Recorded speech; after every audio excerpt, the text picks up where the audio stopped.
भाइयों और बहनों, हम परम पूज्य डॉक्टर बाबा साहब अम्बेडकर लिखित भगवान बुद्ध और उनका धम्म इस ग्रंथ को समझने की कोशिश कर रहे हैं। ये ग्रंथ अपने में ही एक अति मूल्यवान रचना है। बाबा साहब ने भारत में बुद्ध धम्म का पुनर्जागरण किया। ये जितनी ही बड़ी उपलब्धि थी, जितना बड़ा कार्य था, उससे भी बढ़कर स्वयं भदंत आनंद कौशल्या जी ने बाबा साहब के इस ग्रंथ को माना है। और उनकी अगर भाषा में हम सुने तो उन्होंने क्या कहा है, बौद्ध धम्म और बौद्ध समाज के पक्ष में जितना महान कार्य नागपुर की वह दीक्षा भूमि थी, उतना ही बल्कि उससे भी अधिक महत्वपूर्ण कार्य डॉक्टर अंबेडकर की पुण्य लेखनी ने इस ग्रंथ रत्न की रचना करके किया है।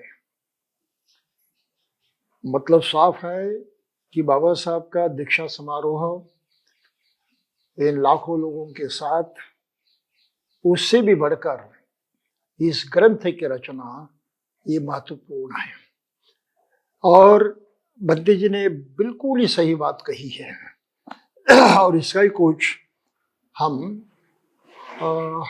अंदाज लेने की कोशिश करेंगे कि आखिर बाबा साहब को बुद्ध धम्म का चयन क्यों करना पड़ा। इसके बारे में पहले प्रवचन में हमने कुछ कह दिया है कि भारत में सभी बुराई का मूल जो है वो जातिवाद है। जातिवाद इस समाज व्यवस्था का एक महत्वपूर्ण अंग है और इस जातिवाद में मनुष्यता को बर्बाद कर दिया है। तो जब तक एक मनुष्य होने के नाते हम दूसरे हर मनुष्य के प्रति मानवीय व्यवहार नहीं करेंगे, तब तो कोई सुधार नहीं होगा मनुष्य समाज में।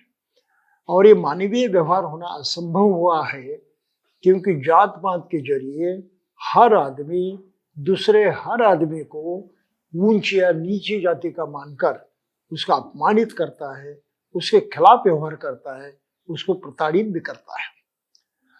तो सभी जो मनुष्य व्यवहार में भारत में ये बुराइयां हो रही है, इस बुराई का जड़ है मनुष्य का वो स्वभाव, वो मानसिकता, जो मानसिकता आपस में भेद करती है, ऊंचा नीचा दिखाती है और एक दूसरे के प्रति दुर्भावना निर्माण करती है।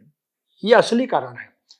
बस इस एक कारण को हमने मिटा दिया और हर मनुष्य दूसरे हर मनुष्य के साथ मनुष्यता से व्यवहार करने लगा तो भारत के सारी समस्याएं हल हो जाएगी। और ये सच्चाई बाबा साहब के जमाने में बाबा साहब के सिवा और किसी के दिमाग में नहीं आई, किसी को नहीं दिखाई दी कि भारत की मूल समस्या क्या है, इस देश की मूल समस्या क्या है, यहाँ इतना सब दुख दर्द क्यों है, इतना अन्याय अत्याचार क्यों है। इसका मूल कारण है मनुष्य का स्वभाव, उसकी मानसिकता, उस पर जो संस्कार किए गए हैं वो संस्कार है और ये संस्कार अमानवीय है। ये संस्कार मनुष्यता को नष्ट करने वाले हैं, मानवता को बर्बाद करने वाले हैं। तो इस मानसिकता को बदलना जरूरी है और इसलिए उन्होंने दो अपने जीवन के उद्देश्य रखे थे, दो कि इस विषमता प्रधान जाति व्यवस्था प्रधान समाज व्यवस्था को उखाड़ कर फेंक देना, जो पिछले बार हमने कहा था बारीकी से, और दूसरा था कि उसके बदले भारत में इस प्रकार की समाज व्यवस्था स्थापित करना जिससे मनुष्यता का जागरण हो, मनुष्य मनुष्य के साथ मनुष्यता से व्यवहार करे, मानवीय व्यवहार करे। और इसके लिए जिन तत्वों की जरूरत होती है, जिस नीति की जरूरत होती है, जिस मानसिकता की जरूरत होती है, उस मानसिकता के 3 तत्व है। एक है मनुष्य की स्वतंत्रता। हर मनुष्य अपना जीवन जीने के लिए स्वतंत्र होना चाहिए। उस पर किसका दबाव नहीं होना चाहिए, किसी गुलामी उसमें नहीं होनी चाहिए। उसका अधिकार है स्वतंत्रतापूर्वक अपना जीवन जीना, ये उसका अधिकार है। इस अधिकार को कहीं आंच नहीं आनी चाहिए। दूसरी बात है कि सभी लोगों ने आपस में मनुष्यतापूर्ण ही व्यवहार करने चाहिए। माने इसका यह है कि सभी लोग समान हैं, कोई ऊंचा नहीं, कोई नीचा नहीं। हाँ, दूसरे प्रकार हो, कोई गरीब हो सकता है। हाँ, अन्य भिन्नताएं जो है मनुष्य जाति में वो तो दिखाई देती है, लेकिन प्रत्यक्ष जो एक दूसरे के साथ व्यवहार होंगे, उस व्यवहार के अंतर्गत सभी को समान अधिकार, सभी के समान कर्तव्य, सभी से एक जैसा व्यवहार होना जरूरी है। ये समता है, और इस समता का अधिकार हर आदमी को होना चाहिए। और फिर बंधुता होनी चाहिए। आपस में अगर भाईचारा न हो, एक दूसरे से कोई सरोकार न हो, एक दूसरे की मदद करने के लिए कोई तैयार न हो, तो ये सही मनुष्य जीवन नहीं कहलाया जाता। तो ये बंधुता का होना आवश्यक है। अब ये 3 तत्व जो हैं, बिल्कुल किसी भी बंधन रहित, मुक्त, आधे अधूरे नहीं, संपूर्णतया ये तत्व जिस दर्शन में, जिस शिक्षा में आते हैं, वो शिक्षा है बुद्ध की। बुद्ध ने इस पर कोई पाबंदी नहीं लगाई, कोई सीमा निश्चित नहीं की, कोई लिमिटेशन नहीं लगाया। भाई हर आदमी की स्वतंत्रता कितनी होनी चाहिए, प्राकृतिक दृष्टि से जितनी आवश्यक होती तो होनी ही चाहिए, उससे कोई कम ज्यादा नहीं होना चाहिए।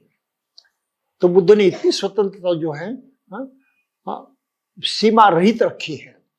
समता भी वैसे, समता में कोई ही कमी नहीं होनी चाहिए, और बंधुता भी कोई कमी होनी नहीं चाहिए। केवल दूसरा आदमी दूसरी बात सोचता है, दूसरी बातों पर विश्वास करता है, श्रद्धा रखता है, उसका जीवन जीने का तरीका अलग है, इसलिए हम उससे दुर्व्यवहार नहीं कर सकते, उसको बंधुता नहीं नकार सकते। तो ये बिल्कुल मूल तत्व जो है, इसको दुनिया के इतिहास में, मानव जाति के इतिहास में केवल बुद्ध ने ही सिखाया है।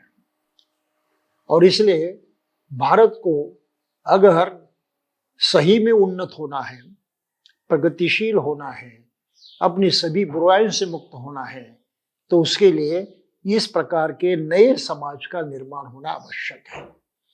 और ये नए समाज निर्माण करने की बाबा साहब ने जिद रखी थी, और इसलिए उन्होंने बुद्ध धर्म को अपनाया और उस रास्ते पर सभी लोगों को ले जाने की आकांक्षा रखी। अब ये काम आसान नहीं था। इसके 2 प्रमुख कारण हैं। एक ये था कि बुद्ध की शिक्षा यहां से नष्ट हुई थी, यहां तक कि बुद्ध को भारतीय लोग अपना समझते ही नहीं थे, ये पराये थे। बुद्ध का 2500 वर्षों का इतिहास जो है पूरी तरह से नष्ट हुआ था। लोग अपने ही देश में जन्मे, अपने ही देश में रहे, और कहीं कभार पूरा देश उनको मानने वाला था, उनके रास्ते पर चलने वाला था, ये इतिहास पूरी तरह से भूल चुके थे। तो इन नए लोगों को दोबारा बुद्ध देना कोई आसान बात नहीं थी, और इस कारण बहुत सारी भ्रांतियां भी पैदा हुई थी बुद्ध के बारे में। कुछ भ्रांतियां बिल्कुल हठपूर्वक कुछ लोगों ने निर्माण की थी, जानबूझकर, कि बुद्ध को कहीं नकारा जाए, उसका महत्व कहीं कमजोर किया जाए।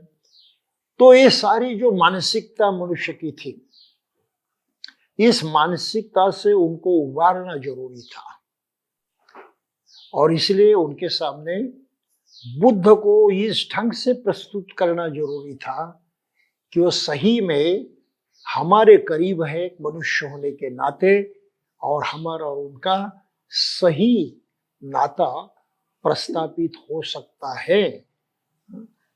तो इस तरह से उनको इस देश में प्रस्तुत करना आवश्यक था। तो पहली बात है। और दूसरी बात थी कि बुद्ध की शिक्षा भी पूरी तरह से नदारद हुई थी। एक भी बौद्ध ग्रंथ भारत में उपलब्ध नहीं था। जो आज हम बौद्ध वाङ्मय देखते हैं वो सभी विदेश से लाया गया है, अनुवादित रूप में, मूल स्वरूप में। श्रीलंका, थाईलैंड, म्यांमार, यहाँ तिब्बत, चाइना वगैरह बौद्ध देशों में सभी था। वहां से वो दोबारा लाया गया है, यहाँ कुछ भी नहीं था। इतनी पुरातत्व की खोज हुई, इतना उत्खनन हुआ भारत में। इस उत्खनन में वे पूरे देश में बौद्धों की एक भी किताब नहीं मिली। और बौद्ध वाङ्मय तो बेशुमार है। लोग कहते हैं कि किसी के एक जीवन में इसका अध्ययन करना असंभव है, इतना विशाल वाङ्मय है, इतनी सारी भाषाओं में अनुदित भी है।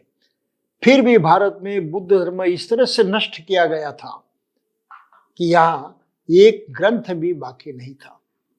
आखिरकार एक आधा अधूरा ग्रंथ मिला बुद्ध धर्म से संबंधित, वो भी गिलगिट में, जम्मू कश्मीर में गिलगिट में जो उत्खनन हुआ वहां पर एक प्रतिकृति मिली ग्रंथ की, वो भी आधी, जिसका नाम था श्री मंजूश्री मूलकल्प, संस्कृत ग्रंथ। पाली तो एक भी नहीं मिला। तो यकीन मानिए कि बुद्ध धर्म को इस देश से किस तरह से मिटाया गया था, किस हद तक। अब तो ये सारी निशानियां बाहर आ रही हैं। जहां जहां भी हम खुदाई करते हैं जमीन की, बुद्ध की मूर्तियां मिलती है। सभी और पूरे देश में जहां तहां बुद्ध का ये अस्तित्व जो है पुरातत्व से अभी प्रकट हो रहा है। तो ये प्रमाण है कि कभी कभार भारत बौद्धमय था, यहाँ के लोग बौद्ध थे, उन्होंने इतना सारा निर्माण किया था। अजंता एलोरा हम जाएंगे तो इतनी ही सुंदर केव्स है। ये कोई एक दिन की निर्मित नहीं है, परसों तक उसको निर्माण करते रहें। और ये दुनिया की बेहतरीन कलाएं मानी जाती है, शिल्प माना जाता है। तो इतना उन्नत अस्तित्व और इतना सर्वव्यापक अस्तित्व बुद्ध के धर्म का इस भूमि में था, भारतवर्ष में था, और पूरी तरह से वो मिट चुका था। तो ऐसे वातावरण में सभी लोगों को बुद्ध सही ढंग से समझे, इस तरह से उनके सामने बुद्ध को प्रस्तुत करना जरूरी था। और इसलिए एक किताब की जरूरत थी। इतना सारा साहित्य वाङ्मय तो लोग पढ़ेंगे नहीं। तो बाबा साहब ने पहले से सोचा था कि एक किताब ऐसी चाहिए कि जिसमें पूरा बुद्ध धर्म जो है संक्षिप्त में रखा जाए, ताकि लोग आसानी से पढ़ सके और उसको जान सके। और इसलिए इस ग्रंथ की रचना करना उनके लिए आवश्यक था। दूसरी बात थी, बुद्ध को समझना भी आसान नहीं है, क्योंकि भारतवर्ष में जिन भाषाओं का प्रयोग होता है, संस्कृत है प्राचीन भाषा, पाली है प्राचीन भाषा, और फिर अन्य भी भाषाएं हैं, फिर आधुनिक भाषाएं हैं। इन सभी भाषाओं में अपने अपने ढंग से कुछ मिलाप हुआ है, इंटरेक्शन हुआ, अंतर्गत जो है आदान प्रदान हुआ है। और उसके तहत ढेर सारी संकल्पनाएं, ढेर सारे विषय, इनका अर्थ ही बदल चुका है।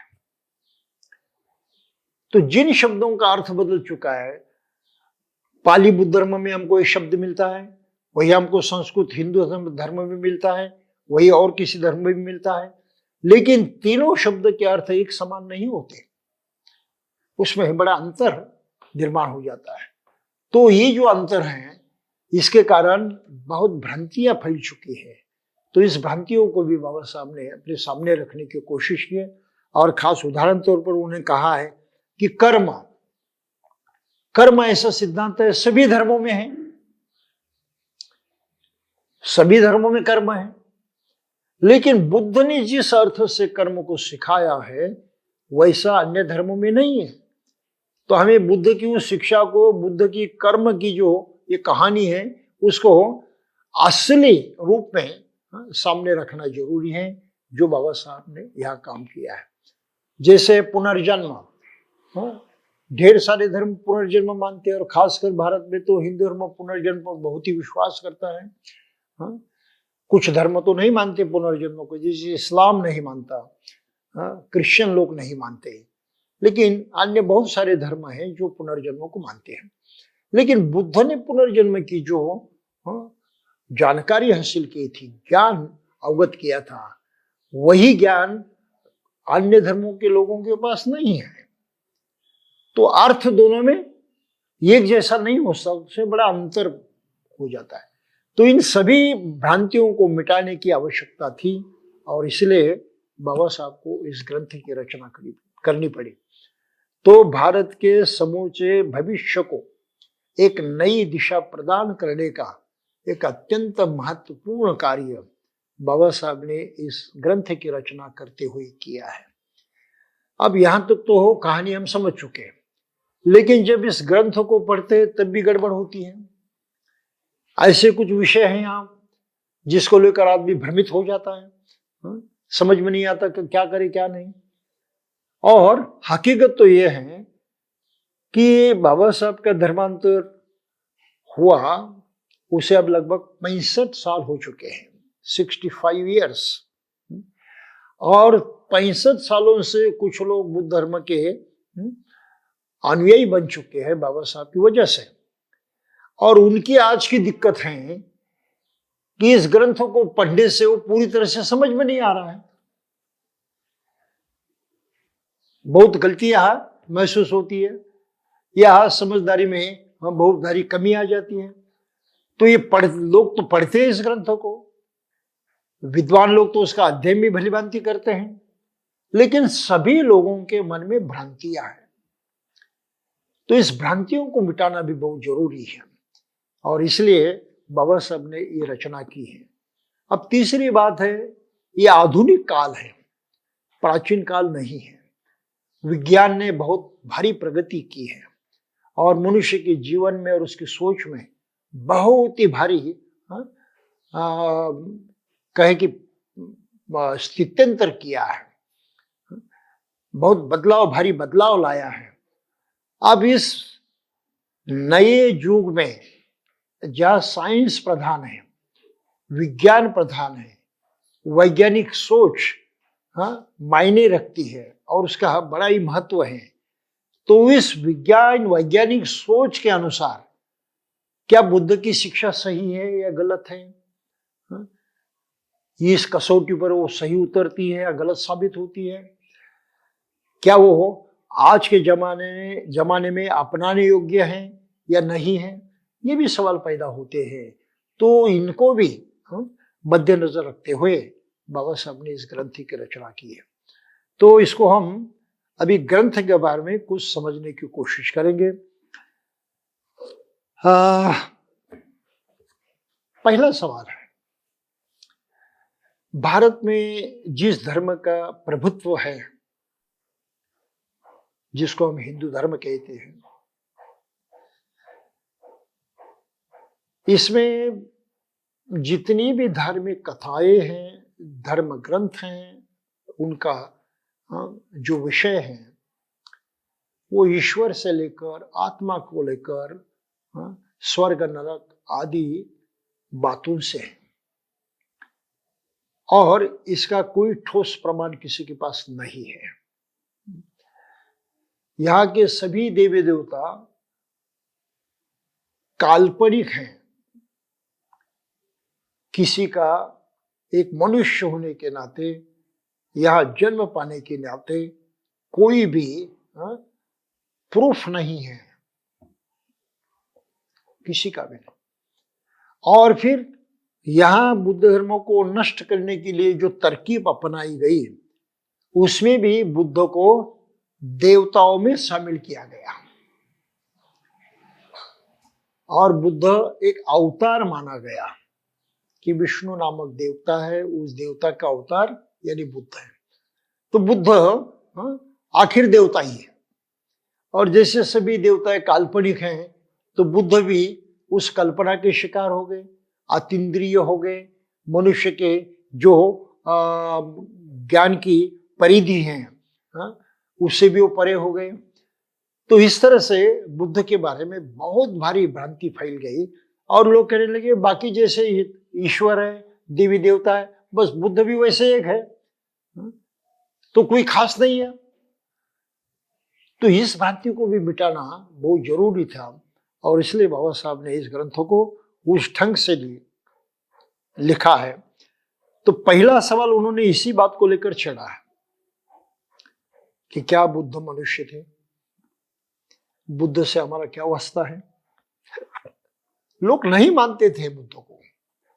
विदेशी जो संशोधक थे, लेखक थे, जिन्होंने बुद्ध धर्म को जानने की, समझने की बहुत भारी कोशिश की और उनके दर्शन को, उनके चरित्र को सामने भी रखा, उनमें से अधिकांश लोग बुद्ध को प्रत्यक्षात मनुष्य नहीं मानते थे। जैसे द गॉस्पेल ऑफ बुद्ध, ये ग्रंथ जो है पॉल केरेस ने लिखा 1874 में, 1874 में। उन्होंने भी बुद्ध को अवतार ही माना, क्योंकि हम ब्राह्मणों ने ये पहले से ही प्रसारित किया है कि बुद्ध विष्णु का अवतार थे। उन्होंने भी अवतार माना। फिर उसके बाद एक ओल्डेनबर्ग है जो जर्मन के लेखक थे, उन्होंने बुद्ध नामक किताब लिखी, बहुत ही अच्छी किताब है, बड़ी किताब है। वो 1882 में प्रकाशित हुई। उन्होंने भी कहा कि बुद्ध ये अलौकिक थे, देवता वगैरह थे, ये मनुष्य वगैरह कुछ नहीं थे, और ये भी एक मिथ है, यानी पुराण कथा है। और फिर 1938 में अ बुद्धिस्ट बाइबल, ये ड्वाइट गोडार्ड ने लिखी, उसने कुछ ऐसा नहीं लिखा, लेकिन फिर भी ये मान्यता चली आ रही थी कि बुद्ध एक देवता थे, उन्होंने अवतार लिया और फिर उन्होंने वो 4 दृश्य देखे, उसको देखकर वो घर छोड़ दिया। तो ये बुद्ध की कहानी यहाँ है लोगों में प्रचलित, ये कहानी स्वयं बुद्ध को देवता मानती है और देवता होने के कारण मनुष्य जाति से बुद्ध पृथक हैं, अलग हैं, इस तरह से मानती है। और यही सोच लोगों के दिमाग में है। यहाँ ठीक बुद्ध भी एक देवता है, जैसे अन्य देवता है वैसे बुद्ध भी देवता है, हमें क्या सरोकार, एक देवता के रूप में हम उसको माने या न माने, बस बात खत्म हो गई। तो बुद्ध का असली महत्व जो है और मनुष्य जीवन से वो जिस कदर जुड़ा हुआ है, ये संबंध जो है ये प्रकट करना जरूरी था, ये साबित करना जरूरी था और भारत के लोगों के मन में ये स्थापित करना जरूरी था। और इसलिए बाबा साहब को इस ग्रंथ की रचना करना आवश्यक लगा। तो ये बहुत ही महत्वपूर्ण किताब है और ये बाबा साहब के उद्देश्य जो हैं ये हमें अगर अमल में लाने हैं तो इस ग्रंथ को सही ढंग से समझना आवश्यक है। तो बुद्ध वास्तव में पृथ्वी तल पर जन्म ग्रहण किया था उन्होंने, वो जिए थे, एक मनुष्य रूप में वो यहाँ पर रहे हैं। ये बात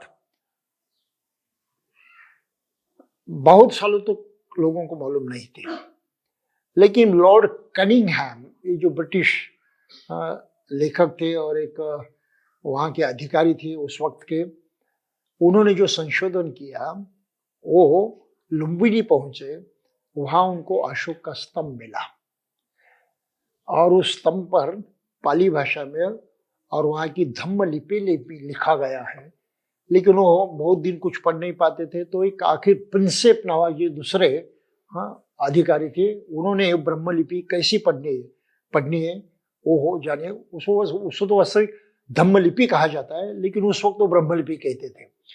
और तब उन्होंने लिखा, ये पढ़ा, अशोक के स्तंभ पर लिखा हुआ, क्या पढ़ा, वहां पर बिल्कुल स्पष्ट शब्दों में लिखा था कि हिद बुद्ध जाते थी लुम्बिनी गामे उबालिके वने।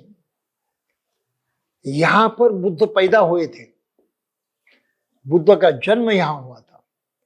और वो स्तंभ जो अशोक ने निर्माण किया था, वो ईसा पहले, ये जो हमारा कॉमन एरिया है, वर्ष है, इससे पहले 2039 वर्षों में वो निर्माण किया था।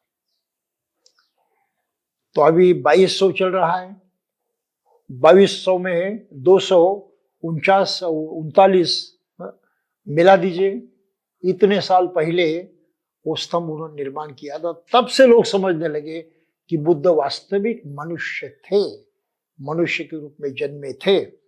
उन्होंने प्रत्यक्षात बुद्धत्व पाया।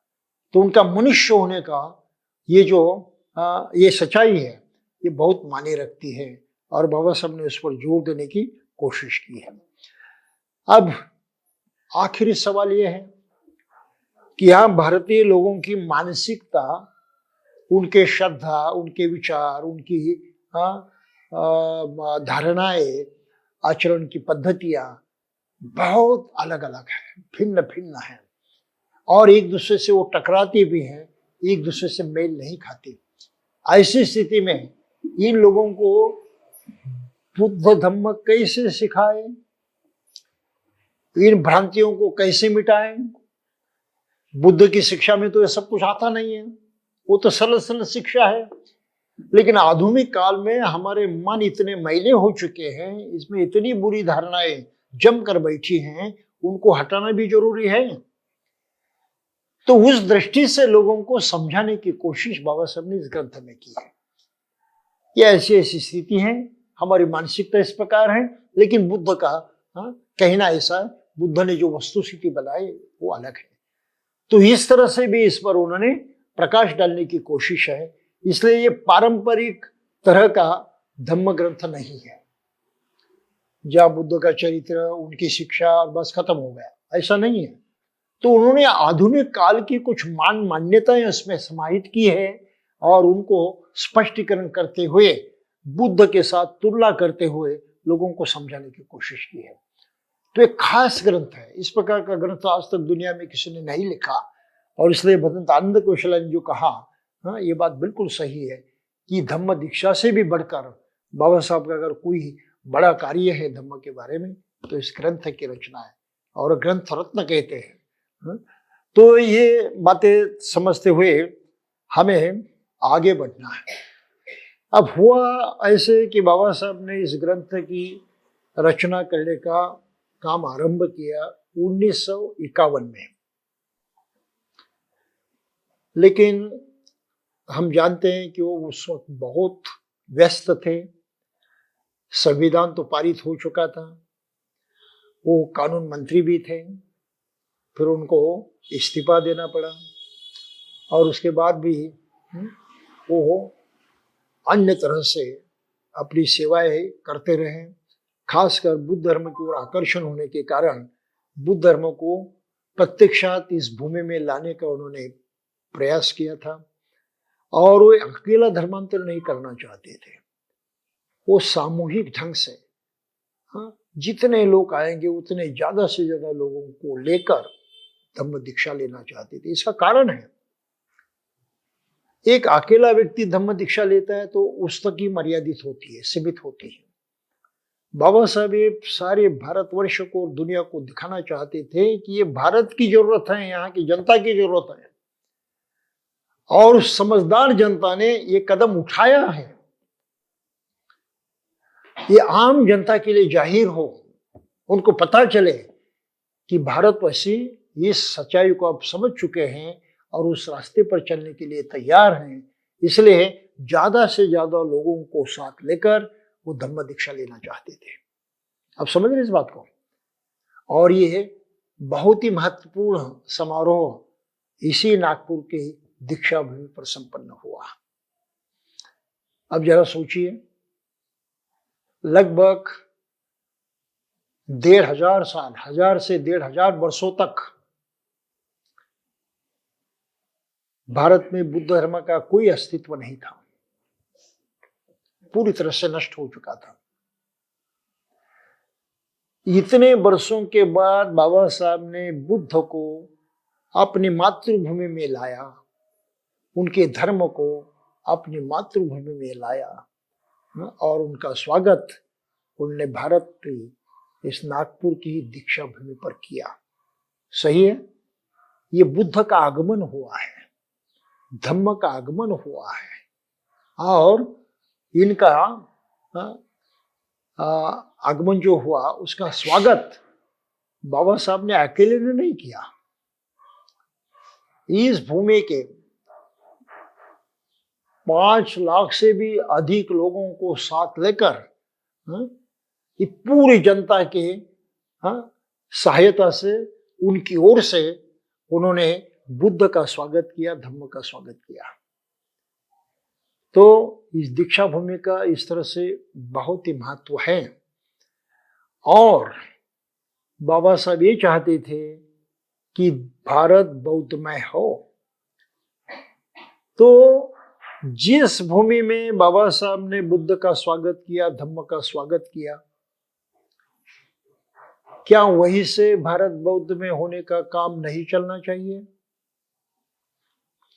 क्या उनके मन में वे नहीं लाया हुआ कि यहां से भारत बौद्ध में होने का काम चले, आगे बढ़े? तो इस तरह से हमें दीक्षा भूमि के महत्व की तरफ देखना है और उसका सही इस्तेमाल करने की बात भी सोचनी है। ये केवल यात्रा की जगह नहीं होनी चाहिए, केवल औपचारिकता की जगह नहीं होनी चाहिए। ये वास्तव में भारत बौद्ध में करने का बहुत ही तगड़ा प्रचार प्रसार का केंद्र होना चाहिए। ये जरूरत है और हर आदमी ने इसके बारे में सोचना चाहिए। अगर हमने नहीं सोचा तो ये हमारी कमजोरी है, भारत बौद्ध में नहीं बनेगा। कुछ भी हो तो बाबा साहब ने इस तरह से भारत में बुद्ध धर्म को लाया, बुद्ध के धम्मों को लाया और वो उसी वक्त से देखते थे कि लोगों को ये सही समझ में आए, इसलिए ऐसे ग्रंथ का निर्माण होना जरूरी था। तो 51 साल में उन्होंने शुरुआत की और 56 साल में उसको पूरा किया। लगभग 5 साल लगे और उसकी जो प्रस्तावना है उन्होंने 5 दिसंबर 1956 को लिखी है और अगले दिन बाबा साहब नहीं रहे। तो अपना अंतिम क्षण जो है, अंतिम काल जो है, जीवन के अंत का काल, उस वक्त बाबा साहब इस ग्रंथ की प्रस्तावना लिख रहे थे। तो हमें यह समझना चाहिए कि इस ग्रंथ को पूरा करने के लिए उन्होंने कितने कष्ट उठाए थे। पहले इसकी 100 कॉपियां उन्होंने प्रकाशित की। जो जानकर लोग थे, विद्वान लोग थे, अभ्यासक थे, उनमें डिस्ट्रीब्यूट की, उनसे सूचनाएं मांगी, भाई ऐसा ऐसा है, आपका मत क्या है। और वो जो उन्होंने प्रसिद्ध किया था उसका नाम था, उस वक्त भी ग्रंथ का नाम उन्होंने रखा था the gospel of the Buddha. उसकी 100 कॉपी छपी थी 1952 में और फिर उन्होंने वो चेंज कर दिया, उसमें काफी सुधार भी किए और सुधार करने के बाद अंतिमतः ये 1956 में तैयार होगा। बाबा साहब चाहते थे कि इस ग्रंथ को प्रकाशित करें, लेकिन प्रकाशन करने के लिए पैसे तो थे नहीं। कितनी अजीब बात है, देखिए, अपना एक ग्रंथ प्रकाशित करने के लिए उनके पास पैसे नहीं थे, समाज के भी पास नहीं थे, कोई वहां पर फंड कलेक्ट नहीं हुआ। उन्होंने आखिरकार 14 सितंबर को उस वक्त के प्रधानमंत्री पंडित जवाहरलाल नेहरू जी इनको लिखा कि मेरी ये किताब जो तैयार है, आप उसकी 500 प्रतियां गवर्नमेंट ऑफ इंडिया के लिए, भारत सरकार के लिए खरीदे और उसके पैसे मुझे एडवांस दे दे ताकि मैं इसको छपवा सकूं। लेकिन नेहरू ने कुछ नहीं किया, उन्हें नकार दिया कि हम नहीं कर सकते। फिर ऐसे तैसे ये किताब जो है बाबा साहब के जाने के बाद 1957 में 1957 में प्रकाशित हुई। उनके जीते जी तो प्रकाशित नहीं हुई। कुछ भी हो, प्रकाश होने के बाद तुरंत उस पर आलोचना हुई, और ये आलोचना महाबोधि सोसाइटी कलकत्ता, इनकी जो मासिक पत्रिका थी महाबोधि, उसमें आई। एक जीवक नाम से कोई इंग्लिश श्रामणेर ने वो लिखे थे, नाम जीवक था और इंग्लिश श्रामणेर था। तो कुछ भी हो, इस ग्रंथ की आलोचना करते हुए उन्होंने काफी बुरी बात लिखी है। यह इतनी बुरी लिखी है कि इस किताब का शीर्षक जो है भगवान बुद्ध और उनका धर्म, वो बदल दिया जाए और उसके बदले अंबेडकर और उनका धर्म ऐसा लिखा जाए। यानी बुद्ध धर्म की किताब है ही नहीं, ये अंबेडकर की अपनी किताब है, अपना दर्शन है। इस तरह से इस किताब को नीचा दिखाने की कोशिश उस वक्त की गई है। कुछ भी हो, हम सिर्फ ध्यान में रखें और आगे बढ़े। ऐसे किसी लोगों की आलोचना से इस ग्रंथ का मूल्य भी कम नहीं होता है और उस पर कोई बाधा भी नहीं आती। ये अपने स्वयं सिद्ध हक से ये किताब जो है अपना काम करेगी, भविष्य का निर्माण करेगी। अब जाते जाते और भी दूसरी कुछ बातें हैं जो बाबा साहब ने इस किताब में लिखी हैं और जिसको लेकर भारतवर्ष में बाबा साहब के बुद्ध धर्म के जो आलोचक थे उन्होंने काफी हंगामा मचाया था। बहुत संभ्रम फैला हुआ था, लोगों में भ्रांतियां पैदा की थी, और वो सबसे महत्वपूर्ण भ्रांतियां 4 प्रकार की हैं जिसका उल्लेख बाबा साहब ने अपने इस किताब में किया है। उसको हम वैसे कि वैसे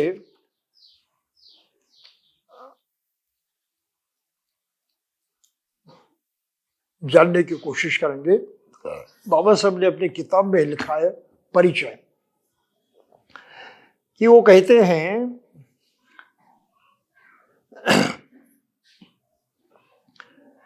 ये ग्रंथ मैंने किस लिए रखा, लिखने के लिखा, भारतीय जनता के कुछ वर्गों में बौद्ध धर्म के प्रति बढ़ती रुचि के संकेत स्पष्ट रूप से दृष्टिगोचर हो रहे हैं।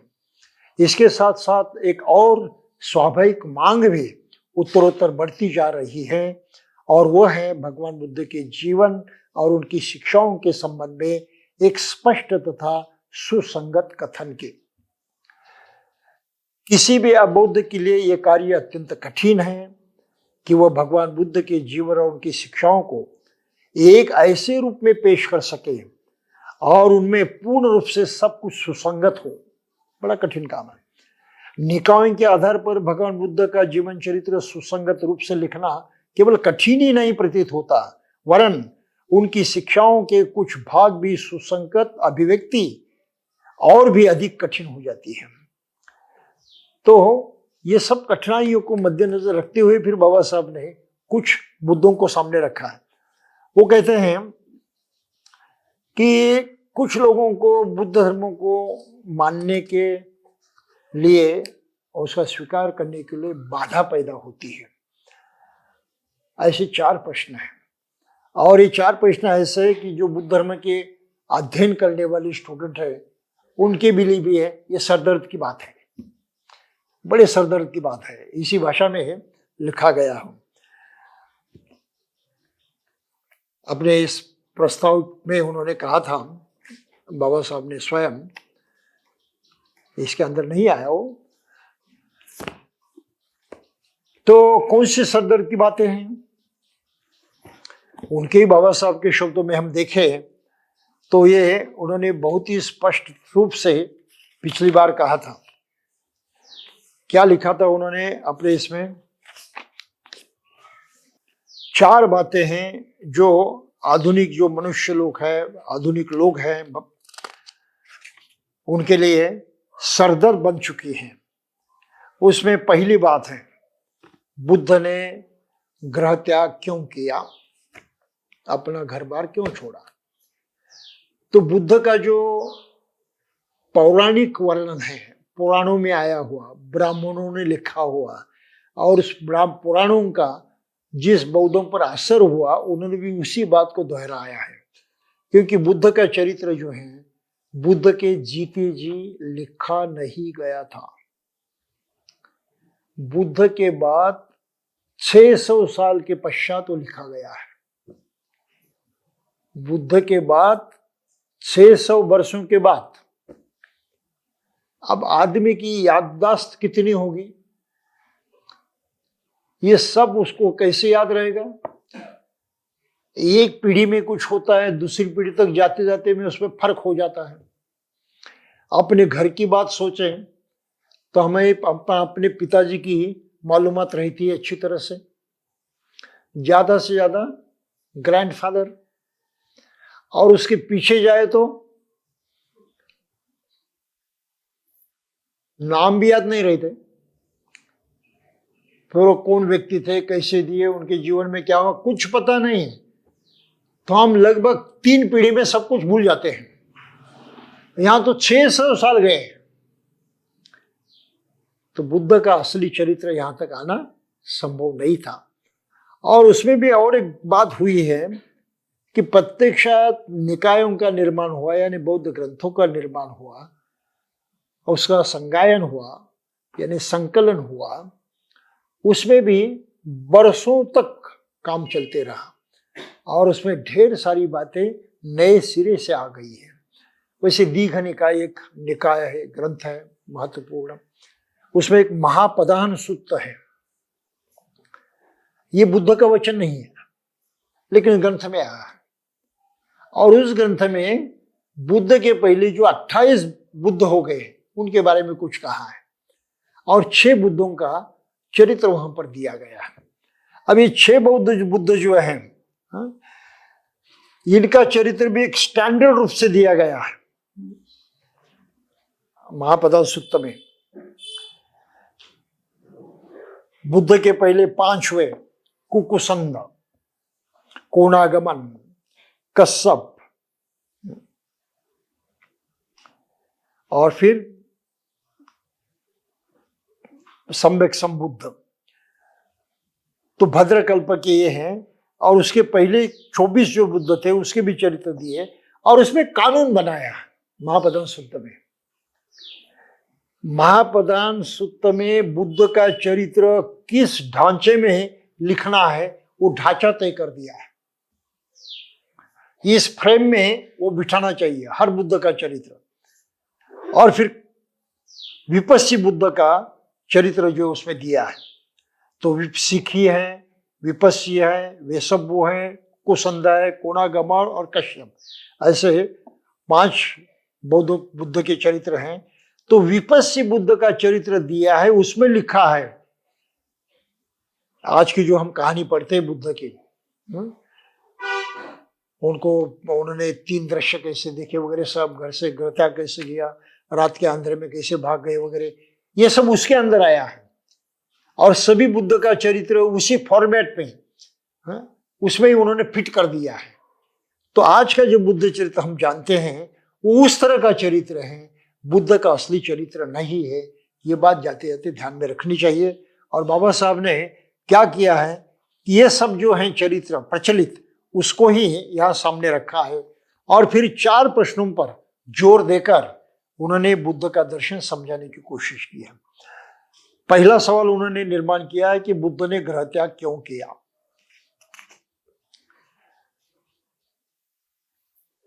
उनकी आयु थी 29 साल की, एक दिन की नहीं। और 29 साल की आयु में उन्होंने एक अपने राज उद्यान की सैर करते करते देखा था एक वृद्ध आदमी को, एक रुग्ण आदमी को,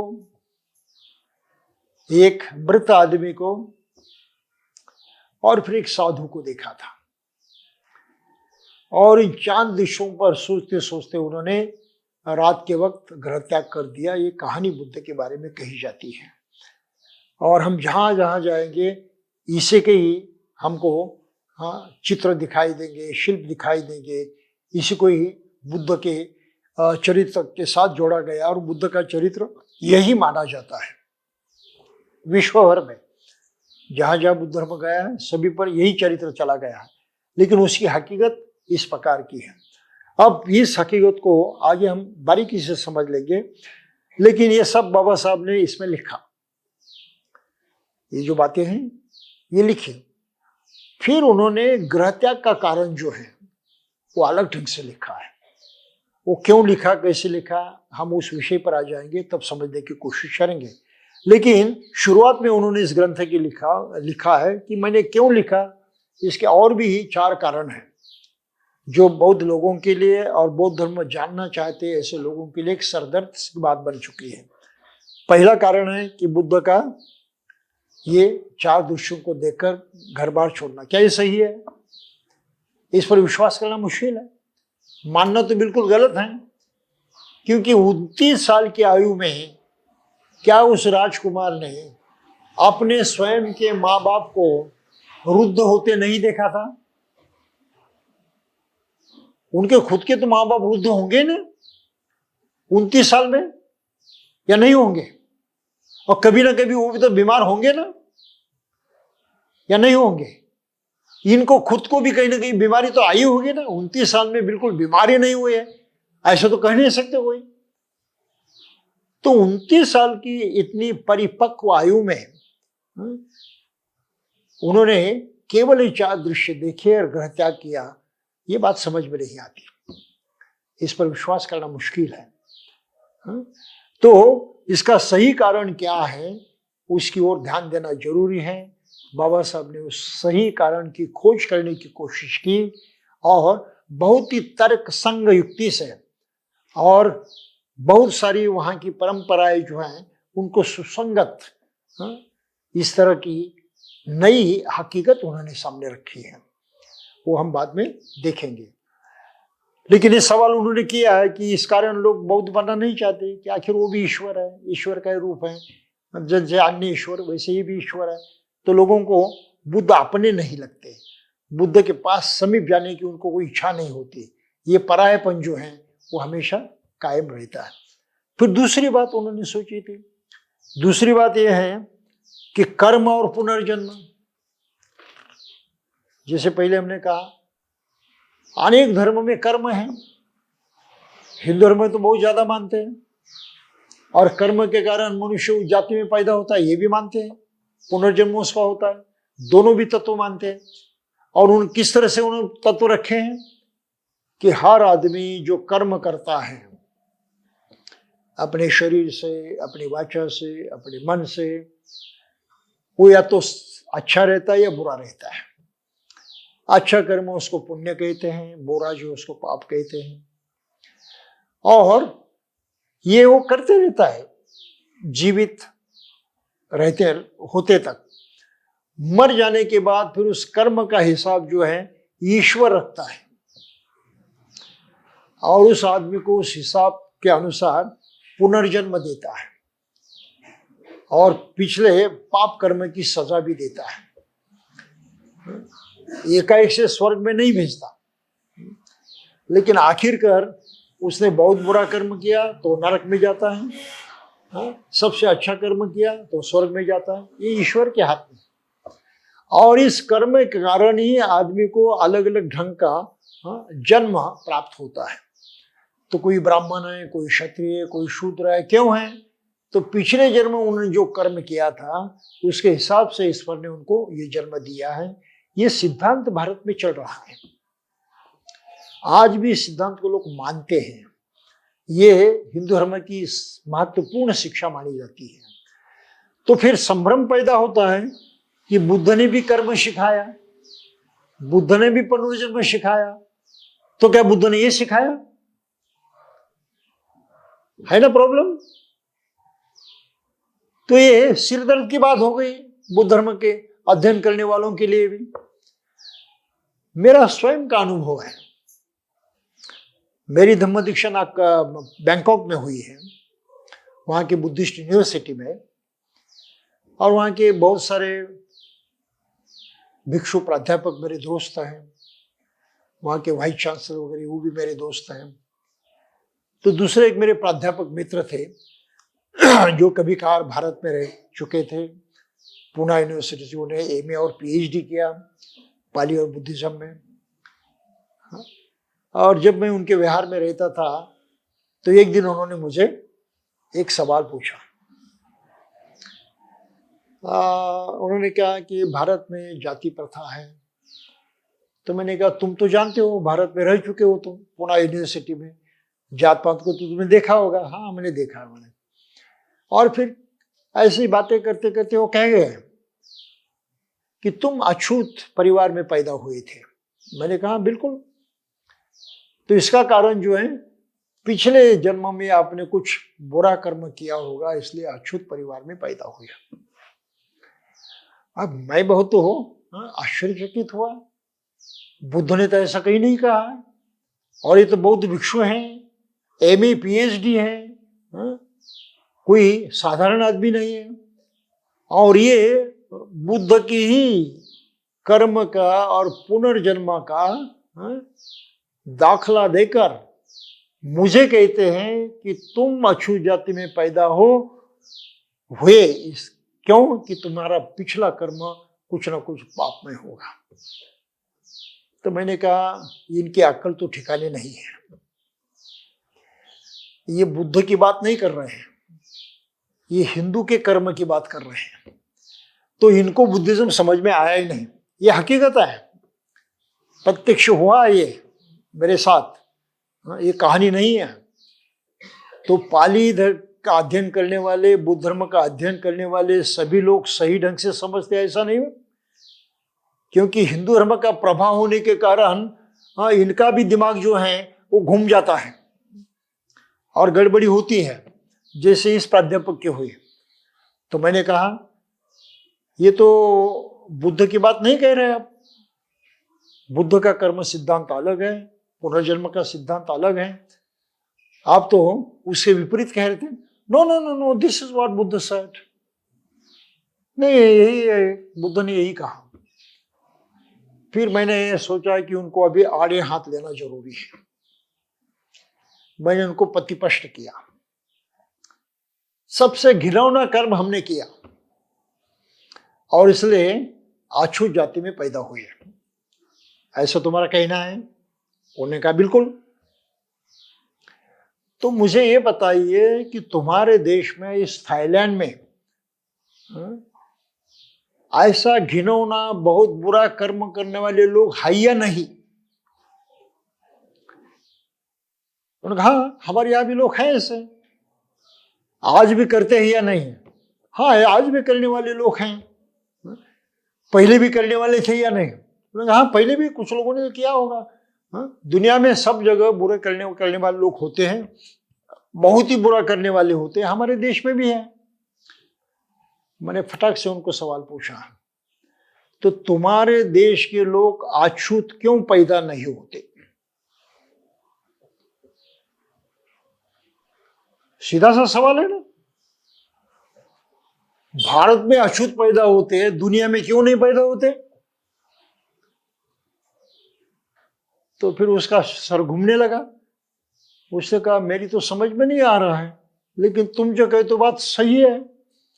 हमारे देश में अछूत पैदा होनी चाहिए थे, लेकिन नहीं हो रहे हैं, सिर्फ भारत में। तब मैंने उनसे कहा इसलिए दिमाग ठिकाने पर रखकर ही अध्ययन करना पड़ता है। बुद्ध को समझना आसान नहीं है। भारत में ये जो जाति प्रथा है, ये जन्म से संबंधित नहीं है, ये कर्म से संबंधित नहीं है, ये ब्राह्मणों के दिमाग की उत्पत्ति है, उपज है। उन्होंने लोगों में काल्पनिक भेद निर्माण किए और उनको आपस में लड़वाया है उन्होंने। ये नेचुरल नहीं है, ये कानून के तौर पर तैयार किए गए और लोगों पर इस तरह से लादे गए हैं। ये कर्म का और पुनर्जन्म का यहां कुछ भी संबंध नहीं है।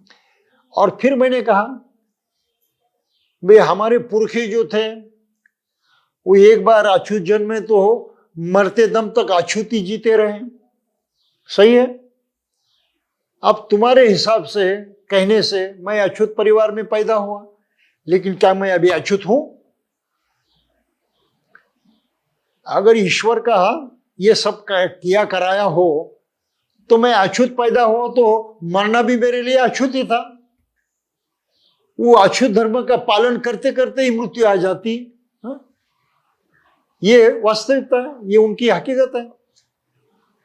तो मेरा अछूतपन कैसे मिट गया? सही है ना?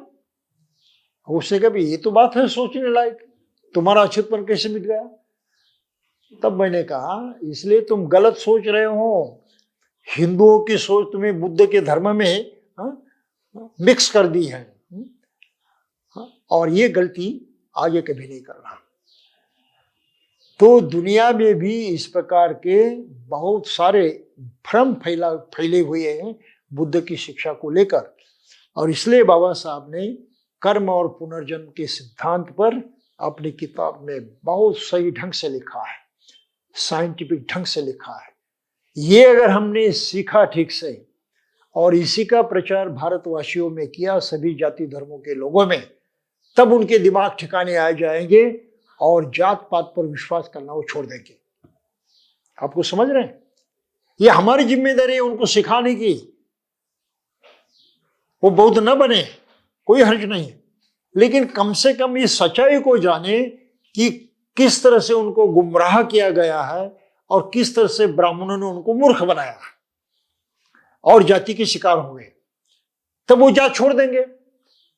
जात पात यहां से नष्ट हो गई तो यहां का जो माहौल है वो बदल जाएगा, मनुष्यता कहीं स्थापित हो जाएगी और सभी बुराइयां जो एक एक करके नष्ट हो सकती है। तो इसलिए बाबा साहब ने इस पर जोर दिया है और इसका प्रचार प्रसार हमें लोगों में करना चाहिए। तो हमने कहीं किया नहीं अब तक, ये भी बहुत भारी जिम्मेदारी है। और फिर तीसरा सवाल उन्होंने लिखा था कि ये चार आर्य सत्य जो है ये भी लोगों में काफी भ्रम पैदा करते हैं। उससे भ्रम पैदा नहीं होता, लेकिन ब्राह्मणों ने भ्रम फैलाया है। ब्राह्मणों ने कैसे भ्रम फैलाया? अरे बुद्ध बुद्ध क्या सिखाते? बुद्ध सब दुख है, जीवन में पूरा दुख ही दुख है। जन्म ग्रहण करना भी दुख है, व्यावहारिक जीवन जीना भी दुख है, मानना भी दुख है। अरे बुद्ध सिर्फ दुख की बात कहते हैं, क्या फायदा उसका? आदमी तो सुख चाहिए, दुख तो नहीं चाहिए। और बुद्ध दुख के सिवा कुछ बताते नहीं, इसलिए बुद्ध का धर्म कोई काम का नहीं। तो ये विचार ब्राह्मणों ने लोगों में फैलाया है, ये पहली बात। और दूसरी बात उन्होंने और भी बुरी की है। उन्होंने जो पुराण लिखे हैं उसमें पद्म पुराण है, विष्णु पुराण है, ऐसे पुराने में उन्होंने बुद्ध की कहानी लिखी अलग ढंग से। उन्होंने लिखा है कि उनकी एक थियरी है, स्टैंडर्ड थियरी। जैसे हिंदी सिनेमा रहते हैं, उनका एक फॉर्मेट रहता है, उस चौखड़ी में वो उस कहानी को फिट करते हैं और उसमें 3 विषय तो होने ही चाहिए। अगर 3 विषय नहीं होंगे तो कोई फिल्म बनती ही नहीं। कौन से 3 विषय होने चाहिए? एक तो हीरो होना चाहिए, हीरो के बगैर फिल्म नहीं होती। फिर विलेन भी होना चाहिए, उसके बगैर फिल्म नहीं होती। और फिर उनके लड़ाई का कारण हीरोइन भी होनी चाहिए। तो जीत का और हारने का मामला कौन सा है? तो हीरोइन को लेकर है। आप समझ रहे हैं? ये 3 मुद्दे अगर होते हैं तो हिंदी की हर कहानी बन जाती है, हर फिल्म बन जाती है। तीनों में से एक कमी हुई तो फिल्म नहीं बनती, कहानी भी नहीं बनती। तो ब्राह्मणों ने यही तरीका अपनाया कि देवलोक हैं, ये 2 देव जो हैं वो दानवों से, जो राक्षस हैं उनके खिलाफ उनसे लड़ाई करती हैं। तो 2 पक्ष आ गए। लड़ाई किस लिए करते हैं? राज्य के लिए। तो देव और दानव की लड़ाई हो जाती है, उसमें देव पराजित हो जाते हैं, दानव जीत जाते हैं, सारा राज्य उनके हाथ में जाता है और ये देव जो है उनके गुलाम बन जाते हैं। फिर ये देव जो है विष्णु देवता की शरण में जाते हैं। और उनकी विनती करते हैं कि हमारा सर्वस्व लूट गया, हाँ हमारा राज्य भी चला गया, हम हार गए, दानव जीत गए, हमारी मदद कीजिए। तो फिर विष्णु उन पर बड़ी दया करते हैं और कहते हैं कि ठीक है, मैं अवतार ले लूंगा और आपका काम कर दूंगा। तो फिर अवतार लेते हैं बुद्ध का, और बुद्ध का अवतार लेकर फिर वो दानवों के तरफ जाते हैं, और उनके जो हो बड़े बड़े लोग हैं उनके आचार्य बन जाते हैं, गुरु बन जाते हैं, और उनको क्या शिक्षा देते हैं? हिंसा करना बंद करो, मारकाट छोड़ दो। तो उस तरह से मारकाट छोड़ देते हैं, हिंसा करना छोड़ देती है, तो शस्त्र चलाना भूल जाते हैं, लड़ाई नहीं कर सकते। अब ऐसी स्थिति निर्माण होती है, तब फिर देवों को कहा जाता है कि अभी हमला करो, तुम जीत जाओगे, क्योंकि अभी लड़ाई के लायक नहीं रहे हो। और फिर देव जो है हमला करते हैं, अपना राज दोबारा प्राप्त कर लेते हैं। तो इस तरह से विष्णु महाराज जो हैं बुद्ध बनकर देवों की रक्षा करते हैं। तो हिंदू इसको बुद्ध को मानते हैं 9वां अवतार, लेकिन बुद्ध की शिक्षा नहीं मानते। ब्राह्मणों ने क्या लिखा है? बुद्ध को मानना, लेकिन उसकी शिक्षा नहीं मानना, उसका धम्म नहीं मानना, क्योंकि वो धम्म उन्होंने दानवों के विनाश के लिए दिया था। इस तरह से ब्राह्मणों ने बुद्ध को पूरी तरह से बदनाम किया, पूरी तरह से। आप समझ रहे हैं इस बात को? तो ये भ्रांतियां फैलाई है। क्या ये भ्रांति सही है या गलत है? ये हमें जन्म और पुनर्जन्म और ये 4 आर्य सत्य जो है इनके माध्यम से जानना पड़ता है। बुद्ध ने 4 आर्य सत्य है, लेकिन ये एक ही सत्य की बात करते हैं हिंदू, और बुद्ध को बदनाम करते हैं। और फिर दूसरी बात ये है कि उसने अवतार लिया और धम्म सिखाया, वो विनाश के कारण है, वो अच्छाई के लिए नहीं है। इसलिए बुद्ध से कोई सरोकार नहीं रखना। इसलिए हर भारतीय बुद्ध से दूरी रखता है। बुद्ध को अपना कहने की हिम्मत भी लोगों में नहीं है। वो भारत का है, हमारा मूल निवासी है, ये भी भारतीय लोग मानना नहीं चाहते। तो इतना भारतीयों का दिमाग जो है ब्राह्मणों ने खराब कर दिया है, बुद्ध के विरुद्ध कर दिया है। तो ये भी बाबा साहब को इस ग्रंथ के माध्यम से पूरी तरह से हटाना था। ये मानसिकता पूरी तरह से मिटानी थी, और बुद्ध का सही महत्व, उसका सही अस्तित्व, और मनुष्य होने के नाते उनका हमसे जो सही नाता है और वो बहुत कल्याणकारी नाता है, उसको उजागर करना ये उनका हेतु था, और इसलिए उन्होंने एक ग्रंथ लिखा। और फिर चौथी बात जो है, ये भिक्खु संघ निर्माण क्यों किया? अभी भिक्खु संघ को लेकर तो आप लोग मुझसे ज्यादा जानते हैं। भिक्खु संघ क्यों निर्माण किया,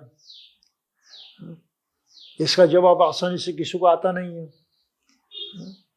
और जो कुछ जवाब देते हैं वो गलत देते हैं। और कभी कभार तो यूं हो जाता है कि भिक्षु भी गलत कारण से बन जाते हैं। किस लिए भिक्षु बनना है समझते ही लोग, लेकिन भिक्षु बन जाते हैं, और बगैर जाने भिक्षु बन जाते हैं। किस कारण बनना यही नहीं समझते, तो क्या वो खाक भिक्षु का जीवन जी पाएंगे? वो तो गलतियां करते रहेंगे जो आज की तारीख को हमें दिखाई दे रही हैं। तो भिक्षु क्यों बनना चाहिए, इसका कारण क्या है, बाबा साहब क्या चाहते थे, स्वयं बुद्ध क्या चाहते थे? तो ये बात भी बाबा साहब ने ग्रंथ में स्पष्ट रूप से समझाना चाहते थे। तो इस ग्रंथ का इस तरह से भारत के प्रबोधन के लिए और यहाँ के लोगों के दिमाग को जगह पर लाने के लिए बहुत ही महत्वपूर्ण भूमिका बाबा साहब की एक किताब निभाती है। अगर इसको हमने सही ढंग से नहीं पढ़ा और नहीं समझा, तो हमारे भी दिमाग जो है वो सरल नहीं होंगे, और हमारे दिमाग में ये जो सदियों से कूड़ा कचरा भरा हुआ है वो निकल नहीं जाएगा। तो इसलिए ग्रंथ का अध्ययन करना जरूरी होता है, और ये अध्ययन करना आज हम शुरू कर रहे हैं और बहुत ही संक्षिप्त में, क्योंकि हमारे पास वक्त कम है, सिर्फ 50 दिन में ये अध्ययन हमको पूरा करना है, जो होना नामुमकिन है, क्योंकि इससे पहले मराठी में मैंने यही अध्यापन किया था, लोगों को ये सिखाया था, लेकिन उसके लिए मुझे 170 दिन लगे। 170 दिन, तब कहीं ये पहले पन्ने से शुरू होकर अंतिम पन्ने तक इस ग्रंथ का अध्ययन हो सका। अब 50 में ये सब करना जरा मुश्किल भी है, लेकिन फिर भी मैनेज करने की हम कोशिश करेंगे। तो आप इसके लिए बारीकी से सुने, सवाल भी पूछें, सवालों का जवाब देना आवश्यक है, लेकिन हम एक एक पन्ने का अध्ययन करते करते आगे बढ़ने वाले नहीं हैं। हम कुछ विषय को एकत्रित करेंगे और एक एक विषय को लेकर आगे बढ़ेंगे।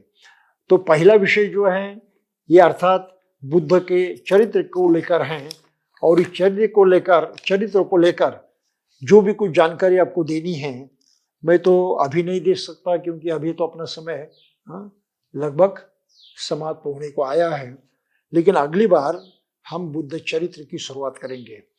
मेरी अपनी एक सिफारिश है कि आप अगर बुद्ध चरित्र का ये जो प्रथम भाग है,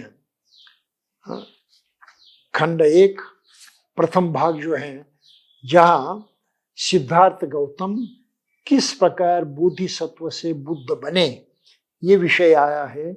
इसमें से आप पहला भाग जो है, पहला भाग जन्म से प्रवज्जा तक, इसको कम से कम पढ़े, क्योंकि हम अगली बार ये प्रवज्जा का विषय जो है वही लेंगे। बुद्ध ने ग्रह त्याग क्यों किया, किस कारण किया, और प्रवज्जा किस तरह से ग्रहण की, ये विषय लेंगे। यानी ये पहला भाग जो है हमारे अगले प्रवचन का मुख्य विषय रहेगा, और उसी प्रकार फिर आगे आगे बढ़ते जाएंगे, एक एक प्रकरण को ध्यान में रखते हुए, लेकिन एक एक विभाग को ध्यान में रखते हुए। प्रकरण तो हम नहीं ले पाएंगे, क्योंकि इसलिए बहुत ज्यादा वक्त लगता है, लेकिन इसमें भी जन्म से प्रवज्जा तक कम से कम में 2 या 3 प्रवचन देने पड़ेंगे, तब कहीं वो स्पष्ट हो जाएगा। लेकिन देखेंगे कितना समय लगता है। तो अभी फिलहाल तो मैं इतनी विनती करता हूं कि आप कृपया ये जो पहला भाग है प्रथम खंड का, वो पढ़े। वो पढ़ने के बाद फिर आगे का विषय जो समझना आपके लिए आसान हो जाएगा। ठीक है, तो आज के लिए बस यहीं पर रुकेंगे, और कल से प्रत्यक्षात इस ग्रंथ का अध्ययन जो है वो शुरू करेंगे। ठीक है, जय भीम।